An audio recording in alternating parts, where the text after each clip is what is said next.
Hi, I'm Jen from the Bead Lounge, here for Cameron K's Jewelry Selling Secrets. Today I'm going to show you how to make this beautiful triple crystal cluster necklace. I'm wearing today with these colored stones. However, you don't have to do it with the same colors I've chosen, and feel free to add a charm into the mix too if you want, or some kind of pendant. Alright, I'll see you guys in a minute.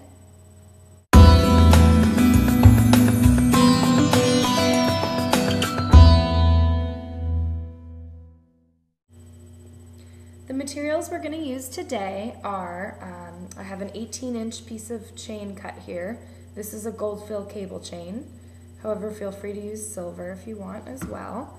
I also have 3 2-inch pieces of 26 gauge wire, and that's 26 half hard. I'm using a small lobster clasp, and I like to use a split ring for the end of the necklace. And the stones I've chose today is a rose quartz. I've also chosen a green vasonite, and this one is an aquamarine.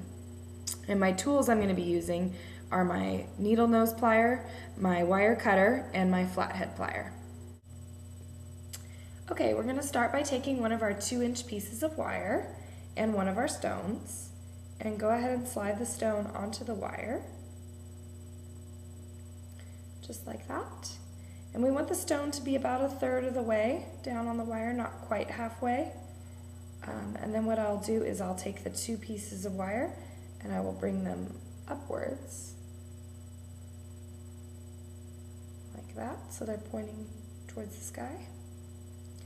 And I take my thumbnail and I kind of jab it in there. I want to make like I pinch those 2 wires together, so that there is no space between them and they are touching each other now, like that. And see, the wire just kind of runs up along the side of the stone there.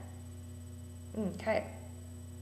So now, taking the shorter of the 2 wires, you're going to crisscross it with the long wire so that you make an L, but they are crossing here in the middle. Okay?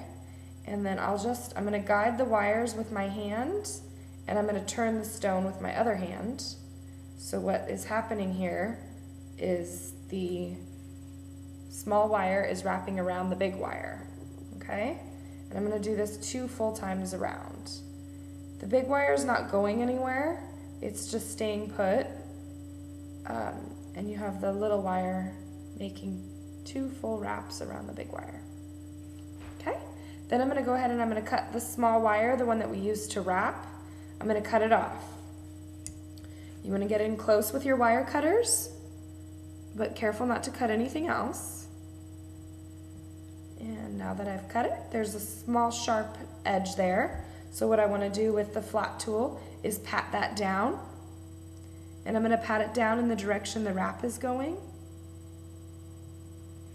Okay. And then now I can take my round plier. I'm ready to make my loop. I'm going to grab the needle nose pliers. I'm going to hold onto the wire right above those 2 wire wraps. So I'm touching the wire wraps, but I'm just on top of them. Okay? And we're going to push this wire away from me, which is towards you. And I keep coming around, and then I'm going to stop when it points at me. You see it from the side there. And if I take my tool out, I'm going to have something that looks like that. Okay, then what I'll do is I'll take my needle nose plier and I'm going to cover the loop with my tool, and I'm just going to re-grip here to make it easier for me to wrap. My needle nose plier is covering my loop, and I'm going to take my flat plier and I'm going to grab the wire by the end of the wire here, and I'm going to wrap it around 2 times. And I'm wrapping right on top of those other 2 wraps that we did in the beginning. So after you've gone 2 times around, we're going to make another cut. So let me just show you what we have there. And we're going to cut this little mangled piece of wire off. All right. And I have a little sharp edge there again. So I'm going to take the flat tool and pat down my sharp edge. And then what I can do,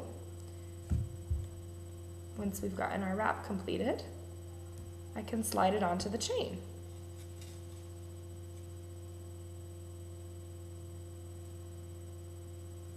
Okay. And now you're ready to go ahead and wrap your other two stones the same way we did this one. Okay, now that you've completed the wrap on your other two stones, we're going to go ahead and slide those on. And what I like to do is I like to have the bigger stone in the middle.